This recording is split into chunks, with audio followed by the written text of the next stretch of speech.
ఎలాంటైతే నా ఎన్నికలకు నా నడమంటూ సత్యం ముచ్చటించడానికి, నేను విన్న దానిని, నేను చూసిన దానిని మీతో పంచుకోవటానికి మాత్రం నాకు నా దేహంలో సంతోషముగా ఉంది. వాక్యం ప్రచురించగలిగినటువంటి గొప్ప శక్తి అయితే నాలో లేదు. ఇప్పుడు మనం దేవుని మాట్లాడేకి వెళ్దాము. ఎలా అంటే మన తెలుగులో జంట పదాలు అనేవి ఉన్నాయి. కొన్ని జంట పదాలు. ఇదేంటి దేవుని వాటిని చెప్పమంటే తెలుగు గ్రామం చెప్తున్నారు అనుకుంటున్నారేమో. జంట పదాలు ఉన్నాయి. అలాంటివి ఏంటి అంటే కొన్ని జంట పదాలు అమ్మ నాన్న, అక్క చెల్లి, అమ్మయ్య తమ్ముడు, భార్య భర్త. అలాగే మన ఇప్పుడు ఈ సమయానికి గుడి బడి, గుడి బడి. మనమందరం చిన్నప్పుడు కానీ లేకపోతే ఇప్పుడైనా సరే బడికి వెళ్ళినప్పుడు ఏం చేస్తాం? మన తల్లిదండ్రులు ఏం చేస్తారు? శుభ్రంగా స్నానం చేయించి ఉతికిన బట్టలు కట్టి బడికి పంపిస్తారు. అలాగే మనం గుడికి వచ్చేటప్పుడు ఏం చేస్తాం? శుభ్రంగా స్నానం చేసి ఉతికిన బట్టలు వేసుకుని లేదా ఇస్త్రీ చేసిన బట్టలు పెట్టుకుని గుడికి వస్తాం. ఎందుకు వస్తాం? మనము శ్రద్ధగా ఉండడానికి. అంటే మన హృదయము, మన దేహము ఫ్రెష్ గా ఉంటుంది. గుడికి వెళ్ళినా బడికి వెళ్ళినా ఈ రెండు అంశాల్లో కూడా జరిగేది ఏంటంటే, గుడి అంటే మన చర్చి గురించి చెప్తాను. బడికి వెళ్ళినా చర్చికి వచ్చినా జరిగేది ఏంటంటే బోధన. ఏం జరుగుతుంది అక్కడ? బోధన జరుగుతుంది. బడిలో మాస్టారు పాఠాలు చెప్తారు. అలాగే గుడిలో పాస్టర్ గారు మనకి వాక్యం చెప్తారు. దీని మూలన మనకి ఏంటంటే విజ్ఞానం పెరుగుతుంది. బడికి వెళ్ళడం మూలన విజ్ఞానం పెరుగుతుంది. రెండు, మన భవిష్యత్తులో మంచి ఉద్యోగాలను లేకపోతే వ్యాపారానికి సంబంధించి నేర్చుకుంటాం. అలాగే మరి గుడికి రావడం మూలన ఏం పెరుగుతుంది? ఏమొస్తుంది? జీవితం. ఏమొస్తుంది? జీవితం. మనం జీవించి ఉంటేనే ఏదైనా చేయగలుగుతాం. ఉద్యోగం చేయగలుగుతాం, వ్యాపారం చేయగలుగుతాం, ఏదైనా మనం చేయగలుగుతాం. జీవితం. మనం గుడికి రావడం వలన మనం పొందుకోగలిగింది ఏదైనా అంటే జీవితం. చూడండి, చాలా మంది బస్ యాక్సిడెంట్లను, ట్రైన్ యాక్సిడెంట్లను, లేకపోతే ఇంకో దాంట్లో చనిపోతున్నారు. వాళ్ళకి జీవితాలు లేవు, జీవితం కోల్పోతున్నారు. కానీ మనము దేవుని సన్నిధికి రావటం వలన మనకేంటంటే జీవితం వస్తుంది, జీవితం లభిస్తుంది. ఇలా జీవితంలో మనం ముందుకు వెళ్ళాలంటే మనకు ఒకటి కావాలి. దేవుని నామంలో ఎదగడానికి మనకు ఒకటి కావాలి. ఏంటది? విశ్వాసం. ఏం కావాలి? విశ్వాసం కావాలి. ఇప్పుడు ఈ జంట పదాల్లోనే ఒకటైనటువంటిది విశ్వాసానికి తోడైంది ఏంటంటే నమ్మకం. విశ్వాసానికి తోడైంది ఏంటి? నమ్మకం. అమ్మా నాన్నలు ఎలాగో విశ్వాసము నమ్మకం కూడా అది. ఇప్పుడు మనం చెప్పుకోబోయే అంశం కూడా ఈ విశ్వాసాన్ని గురించి మనం మాట్లాడుకోబోతాం. విశ్వాసంలో మనం గుడికి రావటం వలన మనకి వాక్యం వింటం ద్వారా మనకి ఏమవుతుంది? విశ్వాసం కలుగుతుంది. విశ్వాసం ద్వారా నమ్మకం కలుగుతుంది. ఎంతగా విశ్వసించాలి అంటే దేవుడు మనల్ని ప్రేమించేంతగా మనం విశ్వసించాలి. అందుకే గుడికి వచ్చేటప్పుడు ఏం చేస్తారు? ఫ్రెష్ గా స్నానం చేసి వస్తారు. ఎందుకంటే మన దేహం శుభ్రంగా ఉంటది కాబట్టి చెప్పే మాట వినడానికి, పాస్టర్ గారు చెప్పే మాట వినడానికి మనకి మన దేహం సపోర్ట్ చేస్తుంది. కాబట్టి మనం శ్రద్ధగా వినాలి. శ్రద్ధగా వినటం వలన మనకు కలిగేది ఏంటి? విశ్వాసం. ఈ విశ్వాసం ఎలా ఉండాలంటే దేవుడు మనల్ని మెచ్చుకునేంత విశ్వాసం మనలో ఉండాలి. బడికి వెళ్ళినప్పుడు పాఠాలు వింటాము. విన్న తర్వాత మనకు లాస్ట్ ఏమవుతుందంటే ఒక ఎగ్జామ్ పెడతారు. ఎగ్జామ్ లో రాయాలి. రాసినప్పుడు మనం పాస్ అవుతాం. పాస్ అవటం వలన మనకి విజయం చేయబడుతుంది. అలాగే గుడికి రావటం వలన జరిగేది ఏంటి? మా పాస్టర్ గారు, అయ్యగారు, అమ్మగారు మనకి వాక్యాన్ని బోధిస్తారు. అది మనం వినాలి, నేర్చుకోవాలి. నేర్చుకున్న తర్వాత ఏమవుతుంది? దేవుడు పరీక్ష పెడతాడు. దేవుడు పరీక్ష పెడతాడు. వినటం వలన ఏమవుతుంది? దేవుడు మనకి పరీక్ష పెడతాడు.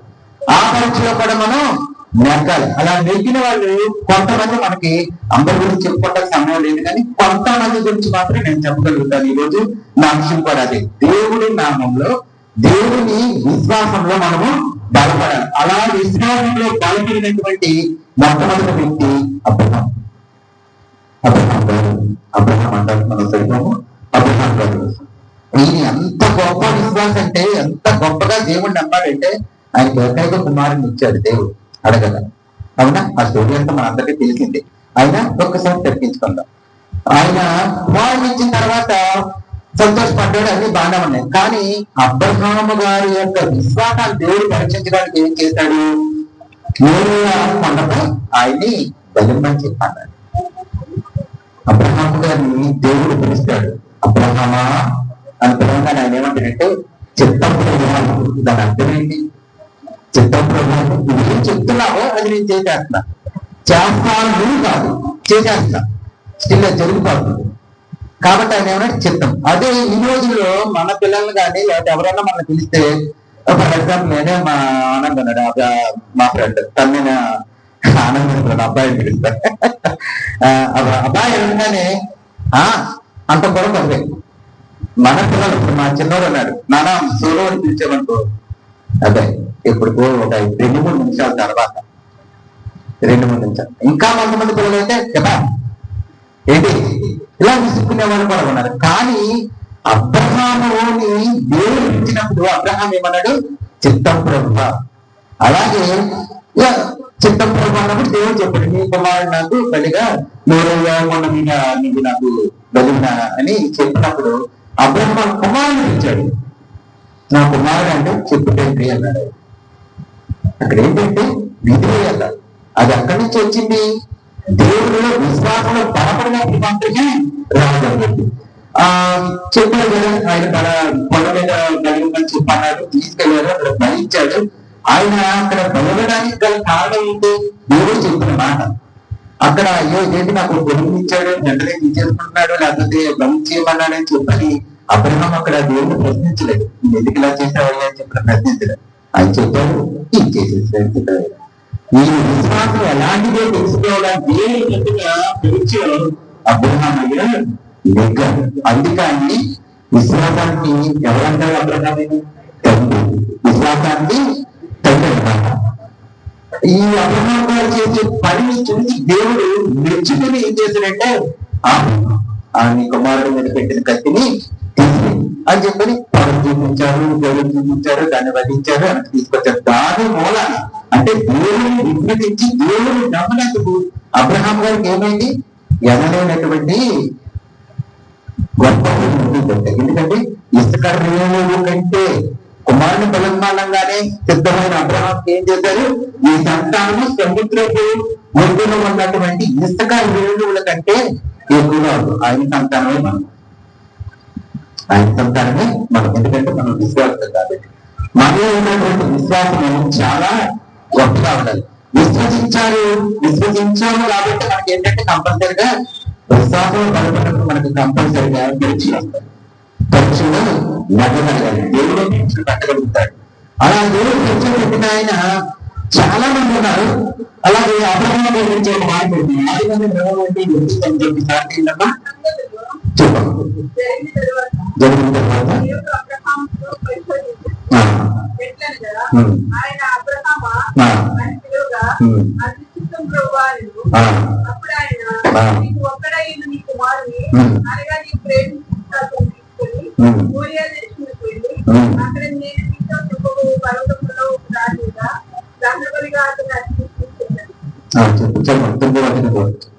తెల్లవారినప్పుడు అబ్రహాం లేచి తన గాడిదకు గంట పెట్టి తన పరివారంలో ఇద్దరిని తన కుమారుడు ఇస్సాకును వెంటబెట్టుకుని దహనబలి కొరకు పెట్ట నుంచి దేవుడు తనతో చెప్పిన చోటుకి వెళ్ళాను.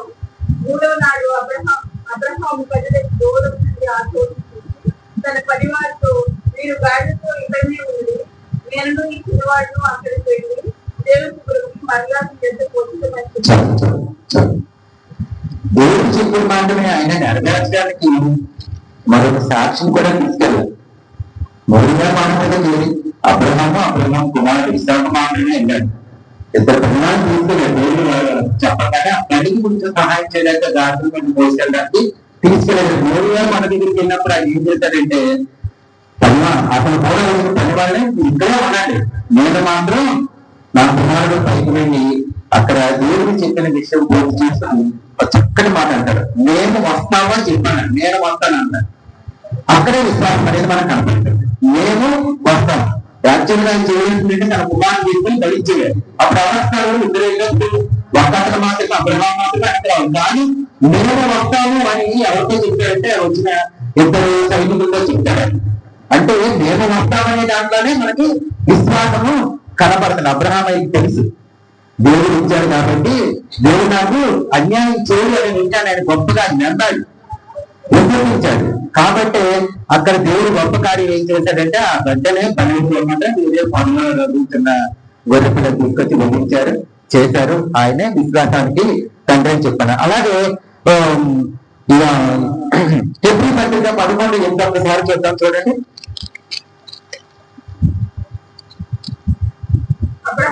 అబ్రహాము పిలువబడినప్పుడు విశ్వాసమును బట్టి లోబడి చాలు ఆయన లోబడ్డాడు. విశ్వాసంలో మనకు ముఖ్యమైనది ఏంటంటే లోబడటం. విశ్వాసంలో ముఖ్యమైనది ఏంటి? లోబడటం. నమ్మటం, నమ్మిన తర్వాత లోబడాలి కంపల్సరిగా. లోబడటం అంటే సంపూర్ణంగా దేవుడి మీద ఆధారపడాలి. మనం ఇక్కడికి వచ్చాము, ఎందుకు వచ్చాము? ప్రార్థన, దేవుడి గురించి తెలుసుకోవడానికి, మనందరినీ దేవుడు పిలుస్తారని ఒక గొప్ప నమ్మకంతో వచ్చాము. వచ్చిన మనము ఇక్కడ లోబడాలి దేవుడికి. వచ్చామని మన మనసుని చంచలమైన మనసుతో అటు ఇటు తీసుకున్నాం అనుకోండి, అక్కడ లోబడడానికి కార్యానికి అవకాశం లేదు. అబ్రహాము పూర్తిగా నమ్మాలి కనుక అక్కడ విజయం చేయించుకున్నాడు. అక్కడ బిడ్డని తిరిగి సంపాదించుకున్నాడు. ఇప్పుడు ఏనోడు అంత అటువంటి గొప్ప సంపాదన బిడ్డను సంపాదించుకున్నాడు.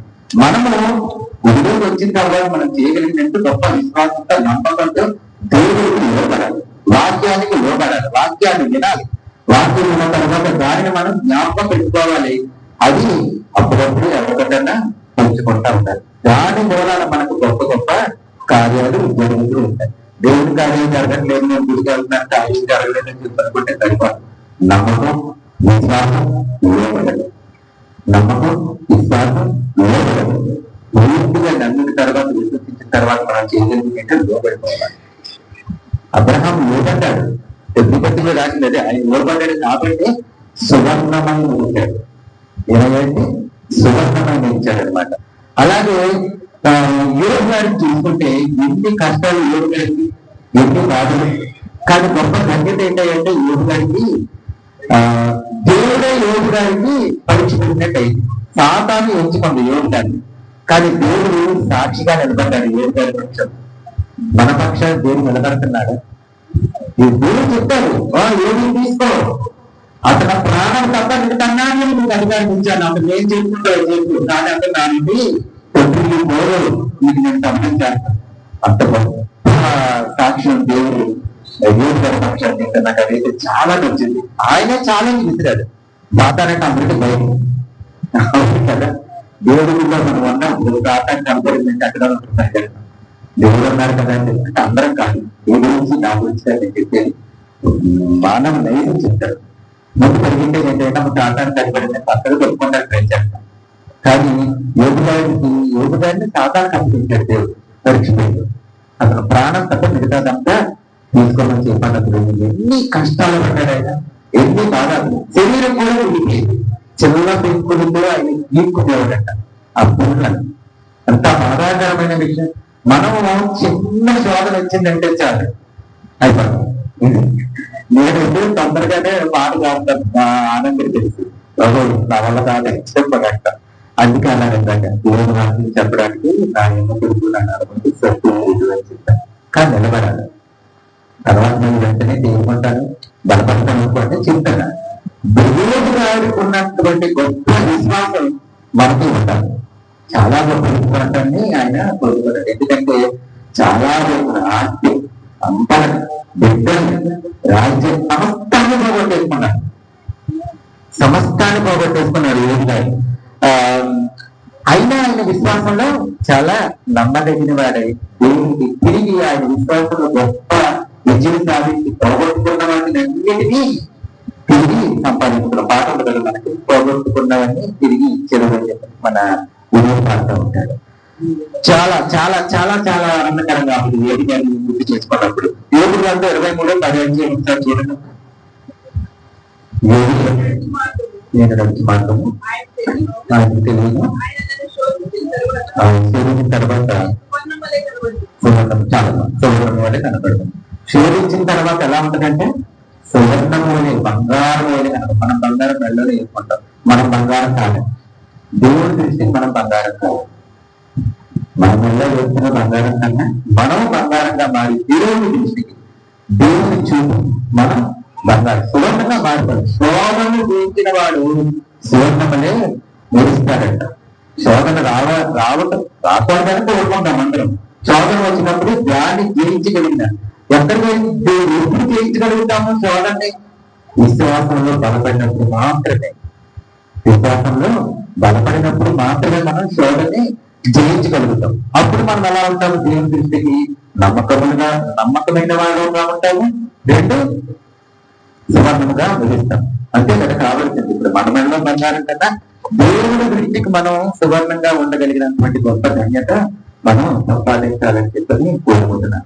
అలాగే ఆయన పడిన ఏడు వారు పడిన బాధలకి తన భార్య కూడా అంటది, దేవుడిని దీవించి నువ్వు మరణం పాలు కమ్మని చెప్పని అంటది. చూడండి, దేవుడు గ్రంథము 2:9-10 ఉంటది అన్నమాట. అతని భార్య వచ్చి చాలా ఏమంటే ఆ భార్య కూడా ఆయనకి చెప్తుంది, సలహాలు ఇస్తుంది. నువ్వు దేవుడిని దూషించే అంటే ఆయన ఏం చేస్తున్నారు? ఎన్ని బాధలు వచ్చినా, ఎన్ని కష్టాలు వచ్చినా, ఎన్ని నిందలు వచ్చినా దేవుడిని ఒక్క మాట మాట్లాడుతుంది. దేవుని ఎందుకు విశ్వాసము నమ్మకం కలిగి ఉన్నారు. తన భార్య ఎలా ఉంది?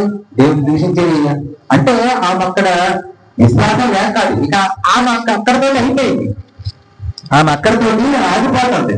నువ్వు దేవుడు దూషించు, మరణం పాలేదు, సరిపోతుంది. నీకు ఈ కష్టాలు బాధలు ఇంకేమీ ఉండవు. కానీ ఏదేమంటున్నారమ్మా తర్వాత అందుకతడు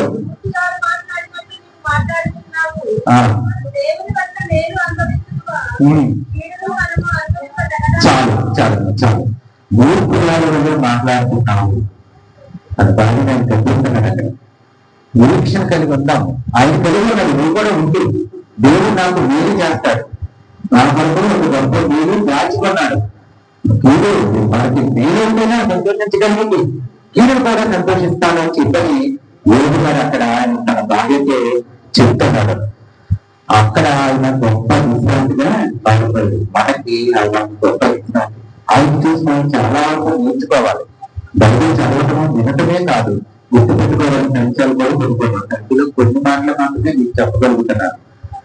ఏడు గారు అంత గొప్ప విశ్రాంతి, అలాగే అబ్రహాము గారు అంత గొప్ప విశ్వాసాలు కూడా మనం కలిగి ఉండాలి. సువర్ణం వల్లే వాళ్ళు ఎప్పుడూ సువర్ణంగా నేర్చారు, మనం కూడా సువర్ణంగా మెరవడానికి ప్రయత్నిద్దాం. అలాగే పౌలు గారు చెప్పండి, దేవుడు మన కొరకు ఆకాశం నుండి భూమి దిగివచ్చి ఎన్నో కష్టాలు పడ్డారు. ఎందుకు? మన కోసం కష్టాలు పడ్డారు. చాలా బాధలు, చాలా విపరీతమైన బాధలు పడ్డారు. ఆయన చిన్నప్పుడు ఎలాగా ఉన్నారో కానీ సువార్తను ప్రకటించిన 3 సంవత్సరాలు కూడా ఆయన చాలా బాధపడ్డారు. ఆ 3వ సంవత్సరం ఏంటి అంటే ప్రభు వారు సిలువ వరకు ముందు పడిన చిత్రం చాలా భయంకరమైనది. మన పాపాల నిమిత్తం, మన పరిశుద్ధత నిమిత్తం, మన జీవితాలను కట్టడానికి ఆయన తన తండ్రి చిత్తం నెరవేర్చడానికి వచ్చి ఆయన చాలా చక్కటి బాధలు అనుభవించారు. చక్కటి బాధలు ఎందుకంటానంటే మన కోసం పడ్డారు కాబట్టి. అలాగే పౌలు గారు కూడా దేవుడు అంత కష్టాలు అనేది కానీ పౌలు గారు కూడా ఇంచుమించు మన ఏపీ పడిన కష్టాలు పడ్డారు. ఆయన చాలా చాలా చాలా బాధలు పడ్డాడు. అలాగే పౌలుకు తోడు వీళ్ళ కూడా తోడయ్యారు. వీళ్ళ కూడా ఎంతో విశ్వాసంతో, మామూలు విశ్వాసంతో, చాలా విశ్వాసంతో జైలు వేస్తాడు. ఆ తర్వాత వాళ్ళు కూడా నమ్మకాన్ని బట్టి, వాళ్ళు కూడా విశ్వాసాన్ని బట్టి, విశ్వాసమును బట్టి దేవుడు వాళ్ళని విడిపించేలా చేస్తారు. ఆ సైన్యాధికారి, జైలు అధికారి వచ్చి మీకు ఇద్దరిని విడుదల చేసేసాడు, రాదు మీ విశ్వాసం కాపాడి మీరు వెళ్ళంటే ఆయన చాలా విడిపిస్తాడు.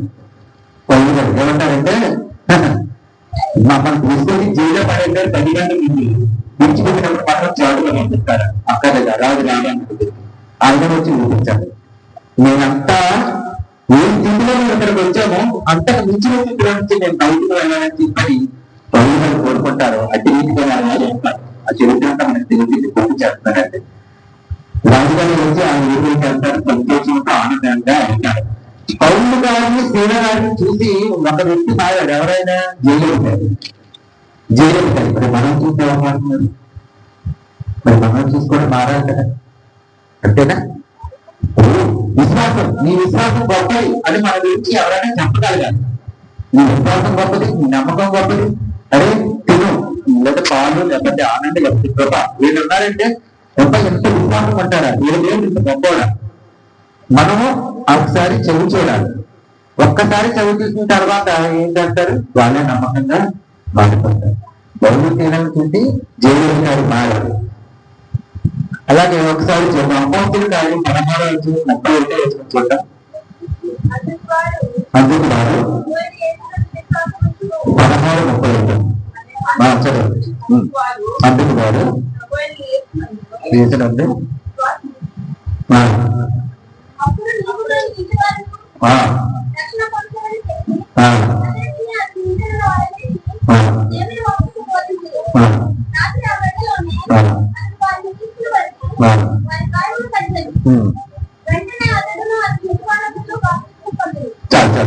చాలు. విశ్వాసం ద్వారా మనం పొందగలిగింది ఏంటంటే అర్థమవుతుందామని చెప్పు, లేకపోతే చెప్పండి. విశ్వాసం ద్వారా మనం బాప్తిస్మం పొందుతాం. బాప్తిస్మం పొందడం ద్వారా దేవుని పెట్టమని ఎంచబడి అనేక మంది విశ్వాసం ద్వారా దేవుడు న్యాయాన్ని మారగలిగారు. మన ద్వారా కూడా ఒక గొప్ప వ్యక్తి మారగలగాలి. ఒక మనిషిని మనం మార్చగలగాలి. మన ప్రవర్తన, మన నడవడిక, మన చేష్టలు, మన యొక్క చూసి చాలా మంది మారాలి. ఈరోజు జీవితంలో నాకు చాలా అనిపిస్తుంది. మన చర్చలో నేను పాటలు పాడాను, మొదలగా విపరీతంగా కోరుకుంటాను. అందుకే నేను ఎక్కువ చర్చలోకి వచ్చినప్పుడు అది ఐదాన్ని పింపుల్ని ఈ బయట చూస్తూ ఉంటాను. ఒక పక్కన విలువ చూస్తూ ఉంటాను. ఎందుకంటే పాట తన్మయత్వం, ఆ పాట ద్వారా తన్మయత్వం, దేవుడిలో ఒక రకమైనటువంటి గొప్ప సంతోషాన్ని అనుభవిస్తూ ఉంటాడనమాట. అంతేకాదు ఇంటికాడ తయారవడానికి లేట్ అవుతుంది అనుకుంటే అది చెప్పినట్టు అంటే మిగతా వాళ్ళ బాధ ఇష్టం లేదనేది ప్రశ్న లేకండి. అలాగే కాదు, ఒక్కొక్కటి. ఇప్పుడు కొంతమంది బైబిల్ గ్రంథం నుంచి చూస్తే కొంతమంది కొన్ని అధ్యాయాలు నచ్చుతాయి. నాకు యోగ గ్రంథం నచ్చింది, ప్రాముఖ్యం నచ్చింది. ప్రాముఖ్యం నచ్చి చాలా బయటపడతాను. ఎందుకంటే దేవుని వాక్యం అర్థం అది. దేవుని వాక్యం అలాంటిది అర్థం వంటిది, నిలువుని అర్థం వంటిది. మనం వెళ్ళి అక్కడ చూసుకున్నప్పుడు మనలో ఉన్నటువంటి ఫాల్స్ ఏమి కనపడుతుంది. సామెతల గ్రంథం చదివినప్పుడు మనలో ఉన్న ఫాల్ట్ అంతా మన ముందు అర్థంలో చూసుకున్నట్టే ఉంటుంది. చదివారా సామెతల గ్రంథం? చాలా మంది చదివే ఉంటారు. కానీ ఒక్కొక్క ఊరిని మనం సామెతల మొదటి అధ్యాయానికి ఒక్కొక్క వచనాన్ని మనం చదువుతూ దాన్ని నేర్చుకున్నట్లయితే చాలా అబ్రహాం విశ్వాసం మనకు మనలో చెప్తుంది. అబ్రహాం గారికి ఉన్నటువంటి విశ్వాసం, యోగు గారికి ఉన్నటువంటి గొప్ప విశ్వాసం, అలాగే పౌరుషి గారికి ఉన్నటువంటి గొప్ప విశ్వాసం మనలో తెలియదు. సామెతల గ్రంథం ఎంతగా మంచిది, చదవడానికి పోదు. నేను సామెతల గ్రంథం 2000 సంవత్సరం 40 రోజులు విశ్వాసం కూర్చోండి. ఎందుకంటే దాని గురించి విన్నప్పుడు నువ్వు చూసుకుంటావు, నీలో పాటలు కనపడతాయి అని చెప్పినప్పుడు ఇలా చెప్తున్నారు ఏంటి అనుకున్నా. ఆ 40 రోజులు విశ్వాసం తర్వాత ఆ పుస్తకం చదువుతున్నా, ఆ గ్రంథం చదువుతున్నప్పుడు ధర పుట్టిందన్నమాట. ఇప్పటికీ భయపడ్డాను. ఎందుకంటే అంత నీతి పరులకు కాదు కనుక. ఏదో చెప్తున్నాడు, నీతి మంత్రులు నేను ఒక్కరు కూడా లేదని చెప్పాడు కనుక నాకు ఆ గ్రంథం అంటే అంత భయం. కాబట్టి మనం పౌలు గారి వల్ల సాక్షాత్మైన జీవితాన్ని జీవించగలగాలి. అబ్రహాం వల్ల సాక్షాత్కరమైన జీవితాన్ని జీవించగలగాలి. అపోస్తుల కార్యం 16:5 ఒక మాట ఉంటుంది చూడండి. సంఘములు చాలు సంఘములు విశ్వాసంగా తిరపడి. ఎందుకు తక్కువగా చెప్తున్నానంటే ఇంక వెనకాల ఇంకో తల్లిగారు ఉన్నట్టు ఆయన గురించి చెప్తున్నాను. సంఘములు స్థిరపడాలి. ఇప్పుడు మనం ఎవరు ఉన్నాం? ఇక్కడ ఉన్న మనం అందరం ఎవరు? ఒక సంఘం, అంతేనా? నువ్వు ఒక చోటు పుట్టావు, రెండవ చోటు పుట్టాను, ఒక్కొక్కరు వీడియో నుంచి ఇక్కడికి వచ్చాము. ఈ మందిరం చుట్టూ నివాసం చేస్తూనే ఈ మందిరంలో వచ్చి మనం ఒక సంఘం అయ్యాం. సంఘం అంటే ఒక కుటుంబం. సంఘాలు కట్టబడాలి, మనం కట్టబడాలి, మనం విశ్వాసంలో బలపడాలి, నమ్మకంలో విధేయత కలిగి ఉండాలి, మనం గట్టిగా ఉంటేనే మనకు ఉన్నటువంటి గొప్ప గొప్ప కార్యాలు మన పక్షాన జరిగింది. నాకు వ్యాధి వచ్చింది, తగ్గలేదు అనుకుంటే కష్టం. నమ్ము నమ్ము విశ్వాసంతో పోరాడు. నమ్ము విశ్వాసంతో పోరాడితే మనకున్న వ్యాధి మన నుండి తొలగిపోతుంది. మనకు బాధ వచ్చింది, జాగ్రత్తలు చెప్పింది, ఆ పిల్ల గట్టిగా నమ్మింది, సంఘంలోకి వచ్చింది, సంఘంలో కట్టబడటం అంటే సంఘంలోకి వచ్చింది, తమ్ముడికి చెప్పింది, నాన్నగారికి అమ్మగారికి చెప్పింది, అందరి కలిసి ప్రార్థన చేశారు, అనుకున్నటువంటి ఆ యొక్క శ్రమను తొలగించుకోగలిగింది. ఇంకా ఉంది, నాకు ఇంత చెప్పింది ఏమనిపించింది, ఇంకా ప్రార్థన చేయాలనిపించింది. దానికి పరిశుద్ధాత్మ ద్వారా నాకు అనిపించిన మాట. ఎందుకంటే 30,000 కట్టేస్తే అతని సమస్య తీరలేదు. 30,000 కట్టకూడదు. ఎందుకు కట్టాలి? ఆ పిల్లలు తీసుకున్నారా? తీసుకోలేదు కదా. కాబట్టి మనం 30,000 కట్టకూడదు. దేవుడి కార్యం జరిగించాలి మన పక్షాన కంపల్సరీగా. కాబట్టి ఇంకా నువ్వు ప్రార్థనలో ఇంకా బలపడాలి, సంఘం కట్టబడాలి. అలాగే విశ్వాసంతో కూడినటువంటి దానికి వచ్చే ప్రతిఫలం నమ్మకం ఉండాలి ప్రతి మనిషికి. నమ్మకం గురించి చూద్దాము. హెబ్రీ 3:2 ఒకసారి చూద్దాము. హెబ్రీ 3:2. దేవుని ఇల్లంతలో చాలు. దేవుడి ఇల్లంతలో ఎవరు? మోసే గొప్ప నమ్మకం. ఇది దేవుడి సాక్షి. దేవుడు చెప్పింది, దేవుడు ప్రత్యక్షంగా చెప్పిన మాట. దేవుడి ఇల్లు అంతటిలో మోసే ఎలా ఉన్నాడంటే నమ్మకంగా ఉన్నాడంట. నమ్మకం ఎప్పుడు వస్తుంది? విశ్వాసంతో బలపడినప్పుడే నమ్మకం వస్తుంది. అలాగే ఈ శివాల మందిరంలో మనమందరం ఎలా ఉండాలి? విశ్వాసంతో నమ్మకంతో ఉండాలి. నమ్మకంతో ఉన్నప్పుడు ఏమవుతుందని చెప్పారు?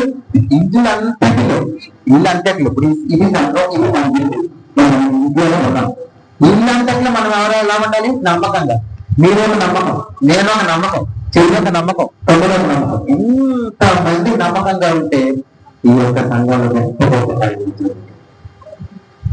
గొప్ప గొప్ప కార్యాలు మనమే కాదు, ఈ మందిరం సరిపోనంతగా మనం ఇక్కడ విస్తరించబడతాం. గొప్ప గొప్ప కార్యాలు నమ్మకం. దేవుని ఇల్లంతట్లో మనం గొప్ప నమ్మకంగా ఉండాలి. శోధన వచ్చిందని తప్పుకోవడం, బాధ వచ్చిందని తప్పుకోవడం ఇలాంటివి కాదు. అలాగే చిన్నపిల్లలు ఉన్నారు, మీరు పల్లెటూళ్ళప్పుడు స్త్రీకి శ్రద్ధగా వినాలి. దేవుడి వాటిని గుళ్ళ శ్రద్ధగా ఉండాలి, బయట పాఠం శ్రద్ధగా ఉండాలి. దాని మూలాన ప్రతిఫలం అనేది మనం పొందుకోగలుగుతాం. దేవుడిని పొందుకోవడం, గుళ్ళో ఉన్న ప్రతిఫలం దేవుడిని పొందుకోవడం. మనం ఇక్కడికి వచ్చేది వ్యర్థంగాను లేకపోతే పిచ్చి పిచ్చిగా ఉండడానికి కాదు. మనం వచ్చి ఉండటం అనేది అలానే కాదు. మనం ఇక్కడికి రావడం వలన మనం దేవుడిని పొందుకోవాలి. మన హృదయాల్లో దేవుడు ఉండాలి, దేవుడు మనల్ని పట్టుకుని ఉండాలి. మనం దేవుడిని పట్టుకుంటే మనం ఏం చేస్తాం? విడిచిపెట్టేస్తాం. ఏదో ఎవరిని అంచడానికి మనం కోరుకోమని నేను అలా చెప్తాను. దేవుడిని మనం విడిచిపెట్టేస్తాం, కానీ దేవుడు మనం పట్టుకుంటే విడిచిపెట్టడం. కాబట్టి దేవుడు మనల్ని విడిచిపెట్టకుండా ఉండేంత గట్టిగా మనం విశ్వాసంలో బలపడాలి, సంఘంలో కట్టబడాలి. చూద్దాం. తెస్సలోనికి రాసిన 2వ తెస్సలోనికి రాసిన పత్రిక 3వ అధ్యాయం 4వ వచనం చూద్దాం.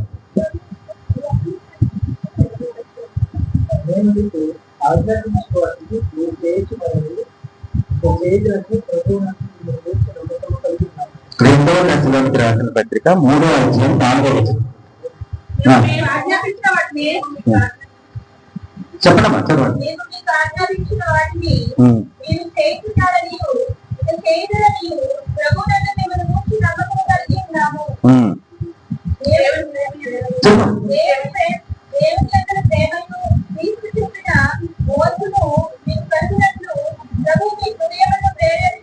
చాలు. దేవుడు ఇక్కడ ఏం చెప్తాడంటే ఓర్పుని కలిగి ఉండమన్నాడు. ఏం కలిగి ఉండమన్నాడు? ఓర్పు కలిగి ఉన్నప్పుడే మనకి విజయం సాధించగలుగుతాం. ఓర్పుతోటే, ఓర్పు నుంచి కొరకు ఓర్పు, విశ్వాసం, నమ్మకం ఇవన్నీ కూడా ఒకే అంశం. ఈ జీవితానికి ఇవి చాలా ఆధారమైనటువంటివి. జీవితాన్ని నిలబెట్టగలిగినటువంటి 4 పదాలు: ఓర్పు, సహనం, విశ్వాసం, నమ్మకం.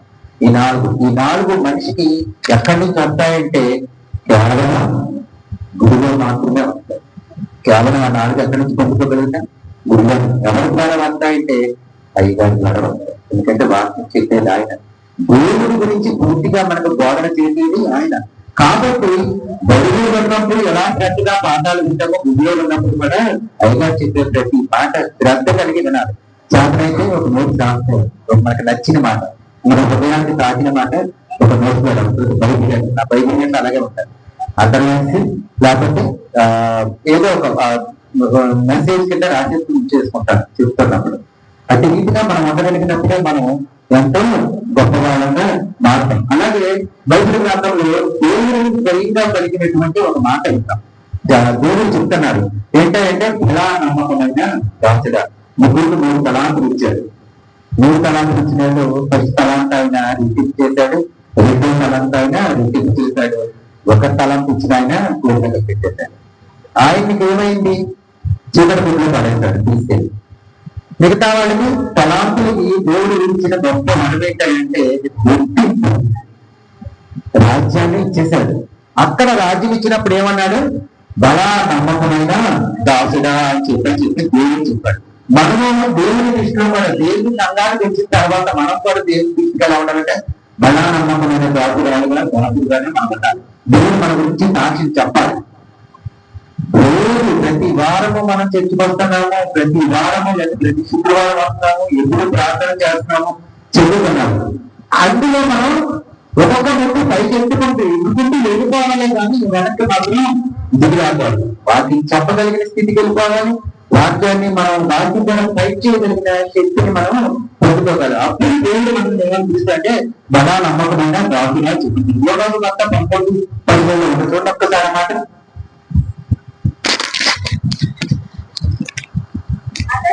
అతడు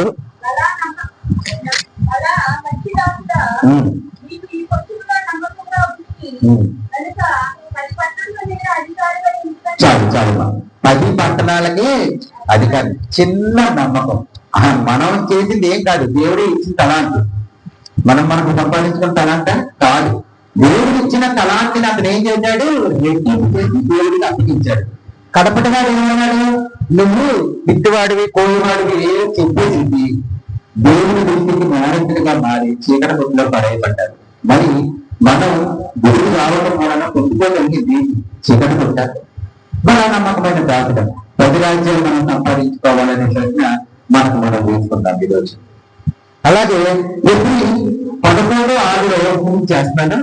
విశ్వాసం లేకుండా దేవుడికి ఇష్టంగా మనం ఉండాలి. సంఘాలు వచ్చేది ఎందుకంటే చెప్పేది విశ్వాసం అనే మాటకు అదే అర్థం. చూడండి, ఎప్పుడు 11:6 రాశారు. చాలు, విశ్వాసం లేకుండా దేవుడికి ఇష్టం అసాధ్యం. ఇప్పుడు దాకా మనం చెప్పుకోవడం ఏంటంటే విశ్వాసమే. విశ్వాసం అలాగే దానియేలు, ఎస్తేరు, చాలా మంది కన్న ఎంతో విశ్వాసంతో చర్చిలో కూర్చుని ప్రార్థన చేసుకుంటే ఒక ఆయన ఏమన్నారంటే మత్తురాలు ఉన్నాము అని చెప్పి అడిగాడు. మత్తురాలు లేదా మౌనంగా పోరాడుతుంది. దేవుడి నాకు బిడ్డలు కావాలి, నాకు బిడ్డని చెప్పాను. సంఘానికి వచ్చినప్పుడు కూడా మనం దేవుడి సన్నిధానానికి వచ్చినప్పుడు మౌనంగా ఉండొచ్చు. దేవుడి నామం ఉల్లాసంగా చప్పట్లు కొట్టచ్చు. ధాన్యం వాళ్ళందరూ గొప్ప గొప్ప నాట్యాలు చేశాడు. సంతోష కారణంతో నాట్యము చేయొచ్చు, కానీ వినగలగాలి. ఇంతైనా విశ్వాసం కలుగుతుంది. విశ్వాసంలో మనం ఏమవ్వాలి? బలపడాలి. దేవుడు చెప్తున్నాడు కదా, విశ్వాసం కూడా దేవుడికి ఇష్టంగా ఎవరో ఉండదు. అంటే వాక్యం వినాలి, వాక్యం చదవాలి, వాక్యంలో ఎదగాలి, సమస్యలను మనం చేకూర్చుకోగలగాలి. దేవుడికి ఇష్టమైన బిడ్డలుగా మనం ఉండాలి. అట్టి విశ్వాసం, అట్టి కృప దేవుడు మనందరికీ అనుగ్రహించి విశ్వాసంలో మనం గొప్పవాళ్ళమై దేవుడి దృష్టికి బలా నమ్మకమైన దోషుల కింద, దాసురాల కింద, అలాగే దేవుడికి ఇష్టమైన బిడ్డలుగా జీవించాలని కోరుకుంటూ ఈ చిన్న అవకాశం ఇచ్చిన అయ్యగారికి, అమ్మగారికి, సంఘానికి వందనాలు తెలుపుకుంటున్నాను. థాంక్యూ.